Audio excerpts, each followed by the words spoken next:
On behalf of the Institute of Physics, it gives me great pleasure to present the Isaac Newton Medal, the Institute's International Medal, to Professor Edward Witten for your insight, your creativity, your mathematical powers, which have led to numerous and profound transforming contributions in areas of particle theory, quantum field theory, and general relativity.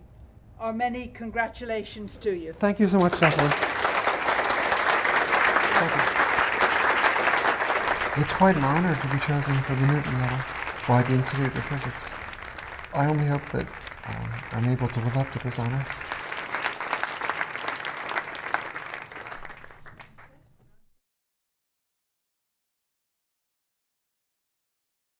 I grew up in Baltimore, Maryland, and when I was quite young, I was actually interested in math and science a lot. I remember as a kid, I was especially interested in astronomy. You have to remember that those were the days of the space race. So in a sense, everybody was interested in astronomy, but I wanted to be an astronomer. Although I was afraid that being an astronomer would mean having to go into space to do observations, and that seemed scary. My father certainly encouraged my interests in astronomy and then later math and physics while I was growing up. He himself was a theoretical physicist, working mostly in general relativity by the time I was a teenager. When I was growing up, my father sometimes encouraged me by giving me books and explaining things to me. I didn't really go into his office to visit. The only time we wrote a paper together, actually, was once in the 1980s. It was an unusual experience because growing up, you're a kid and your father explains everything and gives you these very advanced books. But later on, 10 or 15 years after I'd gotten my PhD, we worked together as colleagues, really. It was an interesting experience to get to collaborate professionally with my father. So apart from physics, one of my lifelong passions has actually been peace in the Middle East. I guess I got interested in it because we lived in Israel for a year as a child. You actually might see a photo of me on a camel in Beersheba that was taken that year, in 1964, with my mother, Lorraine Witten, and on the sides are my sister Celia and my brother Matt. I'm sentimentally attached to the Jewish tradition which I was raised in, but I don't take seriously the truth value of my own tradition or of other religious traditions. So my wife, Karen Appi, she's an Italian physicist. We actually met when I was a graduate student at a physics summer school. So we were married a few years later, and we have 3 children whose ages range from 30 to 19. My wife and I work in similar areas, and we've occasionally collaborated scientifically, but not usually. None of our children are physicists, but they've all got scientific interests. The oldest works in a neuroscience lab. The second has just gotten a PhD in statistics, and our son is interested in computers and applied math. As the children were growing up, my wife and I encouraged them to learn about science, certainly, but we encouraged them to learn about all kinds of other things. We took lots of exotic trips to places like the Galapagos, Belize, and Jordan, among others. Partly because it was fun, but we also wanted to give them a chance to be interested in different things. They've all gotten interested in science of one form or another as they've grown up, but children have to find their own way.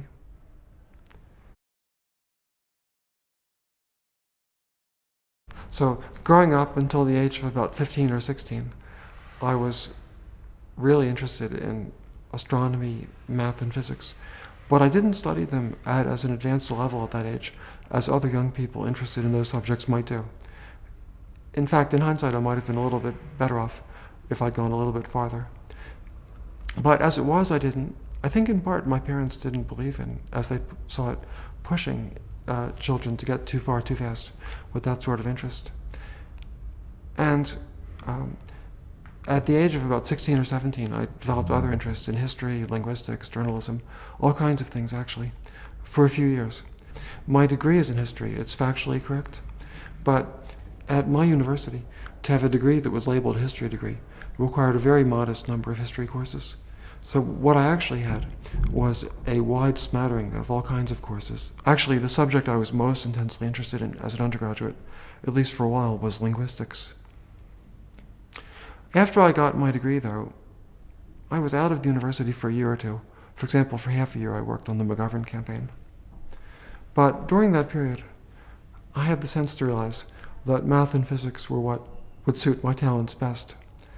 And I actually took home a bunch of books from the library, or perhaps borrowed some from my sister, who was then a math student, actually,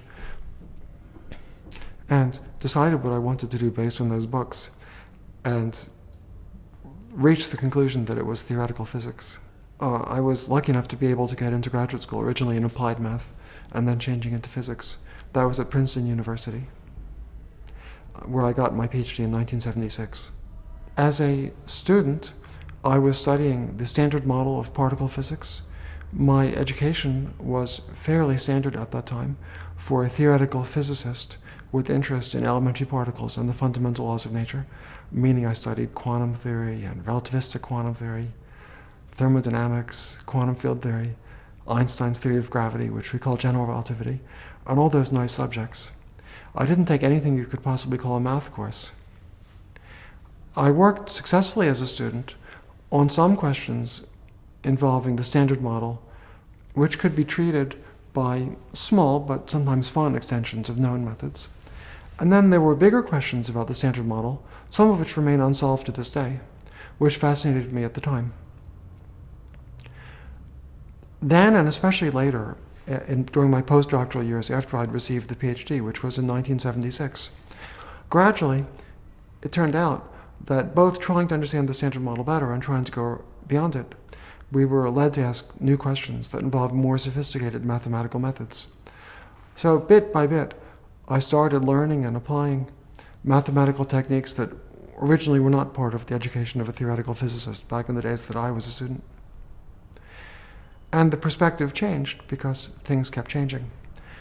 A new idea called supersymmetry emerged largely during the period when I was a student, although I didn't really learn very much about it until just after I'd graduated. Supersymmetry is a kind of updating of quantum theory to include part of Einstein's work, special relativity, although not the deeper part of his work, his theory of gravity or general relativity. Supersymmetry would involve new elementary particles like a non-magnetic cousin of the electron. Then and to this day, supersymmetry has been one of the most interesting ideas for going beyond the standard model. And as I and others showed in the late 70s and afterwards, it enables us to get a lot of insights about understanding the standard model better. Einstein had pursued the dream of finding a unified theory of gravity and other interactions. The most interesting idea he had, and the only one that influenced later physicists, was to assume that nature has not just the 4 dimensions of ordinary experience, the 3 space dimensions and time, but also a 5th dimension, a little tiny one that we don't usually notice, and then that would lead to a unified theory of gravity and electromagnetism. Gravity and electromagnetism were the only forces Einstein knew about, but nowadays we know about other forces, the weak nuclear force and the strong nuclear force.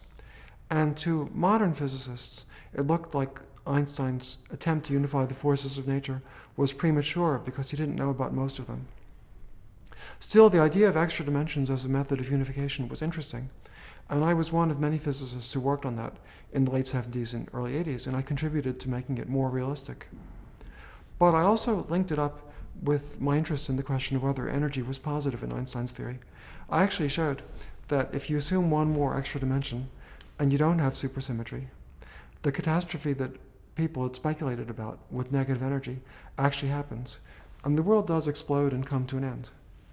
So it was a nice illustration of the potential importance of supersymmetry and also positive energy in explaining why the real world is still here.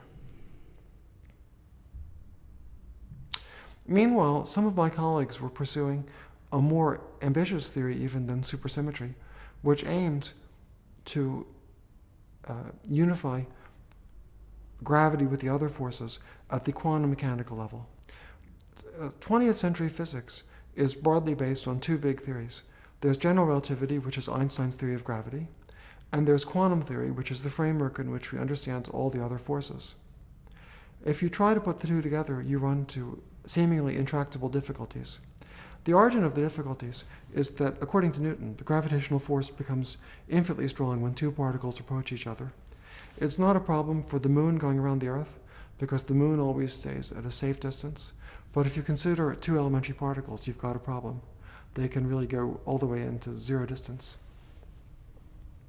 So even for electromagnetism, this was a problem, and solving it there had led to quantum theory. But it turned out for gravity, it really didn't work because of the nonlinear mathematics in Einstein's theory. And no one thinking about this problem directly, during the 70 or 80 years since it was first raised, has ever had a good idea, I would say. The only good idea about it came rather indirectly, as a byproduct of something that originally had quite a different motivation, which we know of as string theory. In string theory, a little elementary particle is replaced by a small vibrating string. It can vibrate in many ways, just like a piano string vibrates in many ways, giving us middle C and its higher overtones. So one of these strings can vibrate in different ways, giving us electrons, muons, and other elementary particles. So the richness and beauty of music comes from the interplay of the higher harmonics. A tuning fork produces approximately a pure tone, but it sounds ugly to the human ear. The sound of a violin string or a piano string is far more beautiful because of the interplay of the higher harmonics. In the case of these strings, they vibrate in many different ways, and the richness of elementary particles comes from the different shapes of the possible vibrations. Now, physicists developing this idea weren't trying to describe gravity, and when features arrived in their equations that in hindsight were hints of gravity, they didn't like it, they tried to get rid of it. And that's why we eventually became confident that if you try to do string theory, you're stuck with gravity. String theory is a quantum theory, so you're actually stuck with quantum gravity. In other words, you're stuck doing what physicists otherwise have been unable to do, which is to reconcile the two big theories of 20th century physics, gravity and quantum mechanics.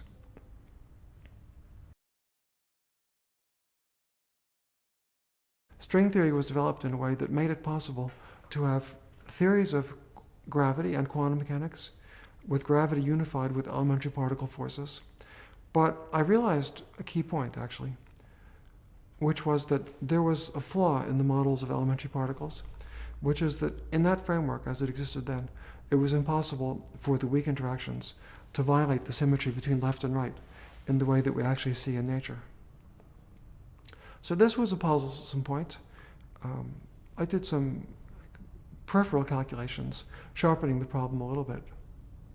But then in the summer of 1984, there was a wonderful breakthrough achieved by Green and Schwartz, where this problem was overcome, and it became possible for models of elementary particle physics, unified with gravity via string theory, to be far more realistic. Now, when that happened, I regarded it as a kind of signal from heaven, because I believed that a miracle like that, making the theory vastly more realistic, wouldn't happen unless there was a reason for it, and it was actually on the right track. If you actually look at the history of string theory, there's been a whole chain of remarkable discoveries that had been made long before this period, starting in 1968, when the theory had its roots. Some of them may have been just as miraculous as what Green and Schwartz discovered in 1984. But their discovery had the biggest impact on me, because it was the first miracle that was discovered in the field while I was closely watching. So I did regard it as a kind of signal from heaven, and since then, string theory and matters associated to it have been my primary interest. The first thing that happened after the work of Green and Schwartz is that it did become possible for models of elementary particle physics derived from string theory to be far more realistic.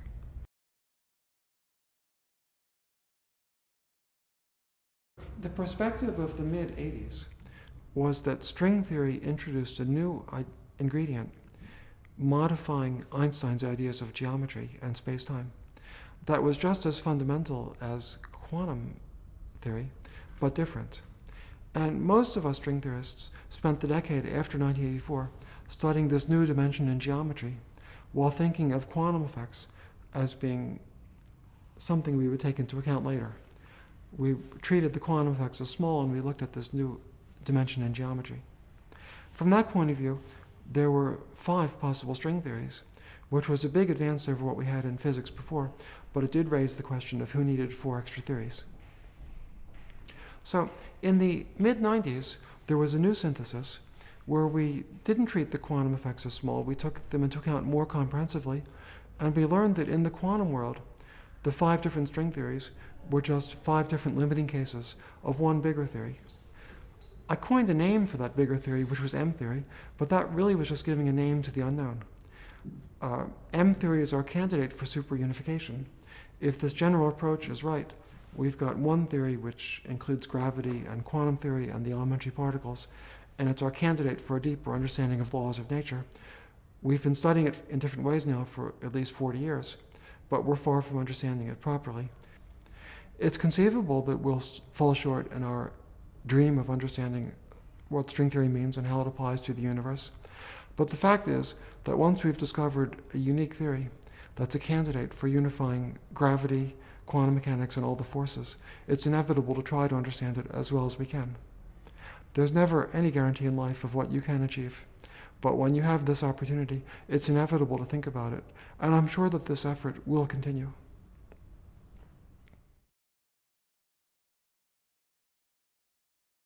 A lot of the most fun I've had, personally, since the mid-90s, has been in trying to use string theory and M theory ideas to shed light on established but not fully understood physical theories. So the standard model of particle physics is based on what we call quantum gauge theories. So we know they're right because we can calculate a lot of stuff and compare with what happens in the lab. But there's an awful lot of stuff that's also important that we actually can't calculate, even with the help of computers, even in physical theories that are well established. So sometimes we can use string or M theory methods to understand these theories better, for example, explaining why we never see an individual quark in the theory of strong interactions. That's very satisfying when we're able to do it. It's been part of my interests in the late 90s and in this last decade.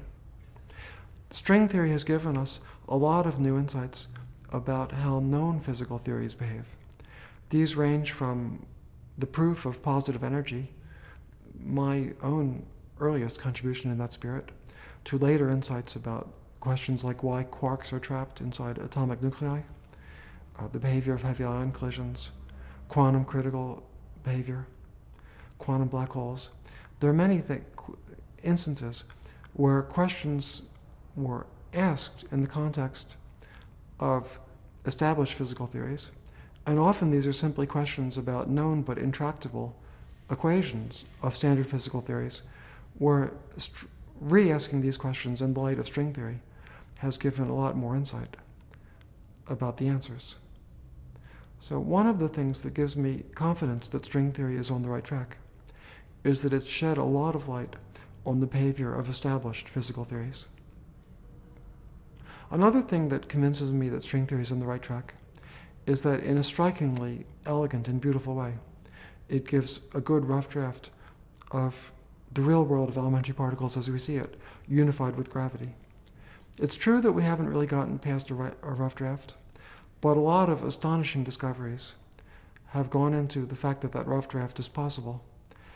I don't believe that such a chain of astonishing discoveries has happened by coincidence. I think it's because we're actually onto something. The last thing that convinces me that string theory is on the right track is that it's given rise to a lot of deep new insights about geometry. String theorists repeatedly have come up with things that are sort of inevitable consequences of trying to understand how the physical theory behaves, that have led to new insights about geometry that have surprised the mathematicians and often have influenced mathematics at the frontier. This is certainly not at all what I intended to work about when I was a graduate student, but in life you've got to take advantage of opportunities as they appear, and this was an unexpected opportunity that did appear during the time that I've been in the field. The fact that we're able to come up with so many surprising insights about geometry is partly because we don't understand the theory. My guess is that if we understood the theory, there might be a big new insight about geometry, and then the geometers would go on and develop it for themselves. But because the foundations of the theory are not well understood, and the problem is actually a hard one for mathematicians to appreciate, so really only physicists work on it, physicists keep coming up with new insights about geometry that surprise the geometers. And I don't think that that's happening because physicists are brilliant geometers. I think it's happening because physicists have stumbled upon a very deep theory that we don't understand well, that knows a lot of physical and mathematical secrets, most of which we don't fully grasp yet.